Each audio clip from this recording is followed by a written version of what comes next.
আবারও আপনাদেরকে স্বাগতম জানাচ্ছি আমাদের টেকনাফের পথে। টেকনাফের পথে ইমোজ ব্লগে এবারের কাজ হচ্ছে আমাদের পাহাড় ভ্রমণ করা। তো পাহাড় ভ্রমণ করার মধ্যে আমরা দেখতে পাচ্ছি সেই মনোরম দৃশ্য। আসলেই অবাক লাগতেছে, বা পৃথিবীর যে সৃষ্টিগুলো আল্লাহ করেছেন, মহান সৃষ্টিকর্তা আসলে অপূর্ব।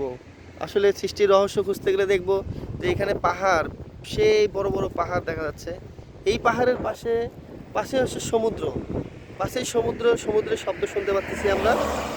এই সমুদ্রের শব্দের পাশাপাশি এখানে যে পাহাড়টা দেখা যাচ্ছে, আমরা আসলে পাহাড়টা দেখে খুবই আনন্দিত।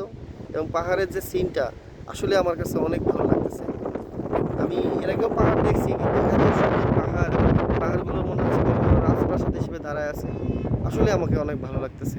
তার পাশাপাশি হচ্ছে আমাদের ইমনের এই বাইকটা যা খুব লাগতেছে না আজকে, আসলে সেরকম অবস্থা।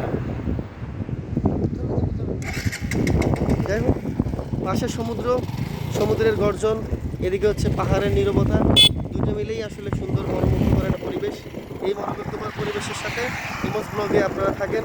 আমরা আপনাদেরকে এই টেকনাফের পথে যাত্রায় আপনাদের যাবতীয় তথ্য শেয়ার করব এবং আপনাদেরকে আমন্ত্রণ জানাবো, আপনারা যদি ভবিষ্যতে কখনো টেকনাফ ঘুরতে আসেন, তাহলে এই সিনারিগুলো আপনাদেরকে আসলেই মনের মধ্যে অনেক আনন্দ দিবে। আমরা আশা করি আপনাদেরকে আজকে যে আয়োজন, এই আয়োজনে আপনাদেরকে আমরা অনেক ভালো কিছু উপহার দিতে পারবো।